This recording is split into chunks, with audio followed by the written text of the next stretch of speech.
Thank you very much. And thank you very much for the invitation to come here to speak this morning. I'm always delighted to come to the MacGill School. And thank you too, and thanks Joe for putting housing on the agenda, because it isn't always on the agenda, and I think it's very important, particularly today, with the situation with regard to housing. And I'm going to speak to you from my own experience of working in this area for over 30 years now. But I'll start by maybe saying something about where we're coming from in order to look at where we're going. Since the 1990s, there has been a tendency in this country to believe that the market can meet all our housing need. And that philosophy had such a grip on political thinking that we virtually built no social housing. And today we're seeing the result with over 90,000 households on housing waiting lists. That is 3 times what it was in 1993. As you know, from 2002 onwards, the Celtic Tiger shifted from being based on real growth in productivity and wealth to relying on property speculation and construction. We allowed greed and speculation to dictate our housing provision, and this was a very flawed policy. And that flawed policy drove the boom. Our failure to see housing as a social need or as a social good, and seeing it instead as a driving force for our economy, led to the property bubble that was bound to be punctured in 2007 and 2008. And we all know what happened then with the crash. And we all know the damage that was done to our economy and to our people. Inevitably, house building in the commercial sector grew to a halt. But less inevitably, house building in the social sector also stopped, because successive governments, and later the Troika, slashed capital expenditure in social housing. We are seeing now the result of our prolonged failure to create and implement a socially beneficial housing policy. We're seeing it in the form of a severe housing crisis and rising levels of homelessness right across the country, in our cities and in our towns. The figures are alarming, but more appalling is the human fear and the human suffering and the loss that these statistics represent. To be fair to the current government, they're certainly attempting to respond to the housing challenges. And we hear a lot, and there's a lot of talk, as Conor said, about housing policies, and we have different housing policies. There's a lot of talk about providing houses. But there are serious gaps in the government strategies, and I want to identify some of these gaps now. The first gap has to do with the private rented sector. Right now, 20% or more of our population are living in the private rented sector. Only 10% are living in social housing. And here is the first gap. We have no strategy for the private rented sector. The National Economic and Social Council recently outlined a vision for secure occupancy for this sector, but this has not yet been taken up by the government. Having so many people relying on the private rented sector without a robust policy of secure occupancy and rent certainty is fraught with difficulties. In January of this year, at the Labour Party's National Conference, Minister Anne Kelly promised to introduce rent certainty for landlords and tenants. But in the intervening months since then, rents have continued to escalate, and there's been no action from the Minister or the government. Rent supplement was supposed to help people to stay in their homes if they lost their jobs. But this supplement has been cut several times in an attempt to drive down rents in the crash. Rents have shot up, competition for accommodation is intense, and people are becoming homeless as a result. And we are seeing the catastrophic results of this situation every day in Focus Ireland as more and more newly homeless families arrive to us. Last month in June, we had 72 newly homeless families arrive looking for help. We have seen families, whole families, 4, 5, 6, living in one room in a hotel without any facilities to play or to cook. We've seen families sleeping in cars. We've seen parents giving their children to their friends and neighbours so that they can sleep rough. As we speak here, there are 1,200 children living in emergency accommodation. Over 800 of those are living in hotel rooms.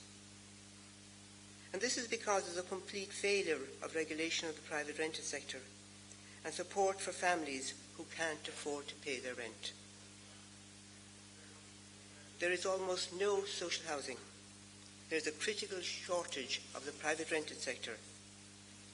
And even if they can find a place to rent, the level of rent supplement is not enough to make renting affordable for low-income families. For these families, the outlook is bleak. And as we listen to the voices of these families, after their experience of being priced out of their homes, they're very clear that they don't want to return to that kind of instability and insecurity. Since even our most ambitious programs for social housing will not come on stream immediately, it will require many families to find their homes in the private rented sector, and there's a real urgency in creating and ensuring that they have security in this. The second gap has to do with the short-term plan for housing. The government, as has been said, has a detailed social housing strategy, which was launched at the end of last year, and which outlines a commitment to the provision of 35,000 houses, social houses, by the year 2020. Those in that sector, of course, welcomes that. It's the kind of planning we've been waiting for years, and will cooperate in any way we can with this implementation. However, there's a number of obstacles to be overcome before these homes can be delivered. One major challenge is that the local authorities have scaled down their house building operations in the last 10 years because they haven't been building any houses. They now have to get their operations up to speed, and they have to do it quickly, and this will have to be resourced, and this will have to be done by the Department of the Environment, and this is challenging. And even if these problems are overcome, it will take a minimum of 18 months before we see any new social housing coming on stream, and sometimes it will take much longer. Furthermore, the government continues to rely very heavily on the social sector, acquiring property from the private sector for the next several years. This may be unavoidable because of the time that will elapse between proposing house building projects and the people being able to move in. But there's a great concern that the private property that it is proposing to acquire is simply not there, and certainly not there at the price the state is prepared to pay. And here is the second gap in the government's housing strategy. There's no clear plan as to how we're to get through the next few years of continued housing shortage. And this gap is going to have severe consequences for the poorest and the most vulnerable families. The next few years raises two challenges for us. The first question is, what can we do to speed up the delivery of housing without undermining the key objective of providing good quality housing in sustainable communities with access to employment, education, culture and recreational facilities? I think we are obliged to give fair consideration to any mechanism that will speed up the provision of housing, including changes in funding, in planning regulation, in building techniques, as long as they're compatible with the objective of providing good quality houses in sustainable communities.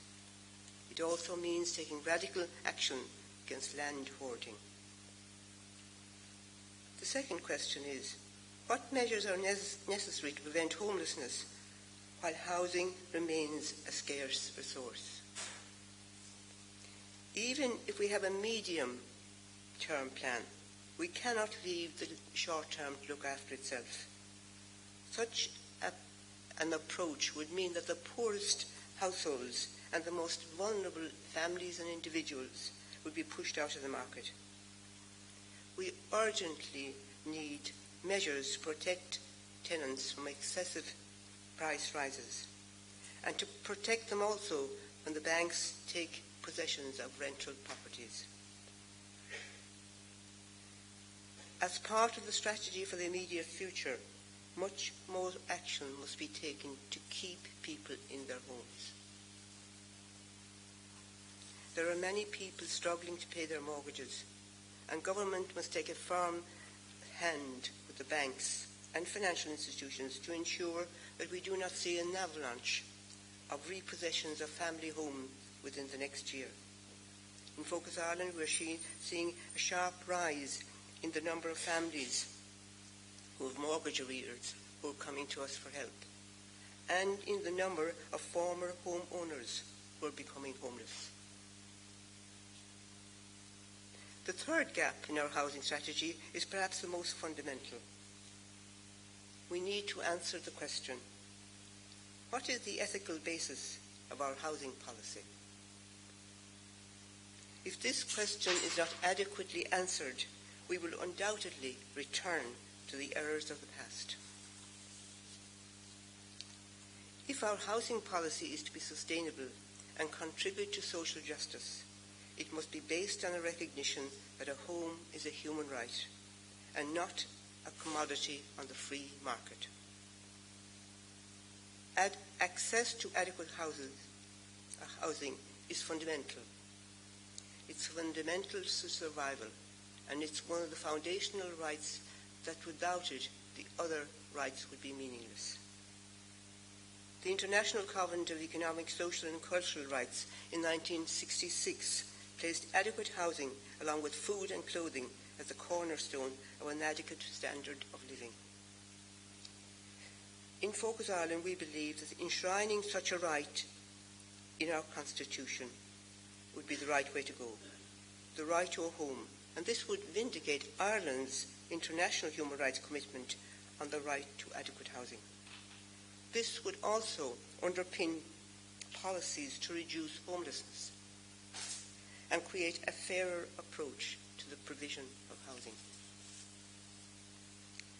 We have campaigned for many years on this issue. In fact, when Focus Ireland was founded, this was our vision, that everybody should have a right to a place they can call a home.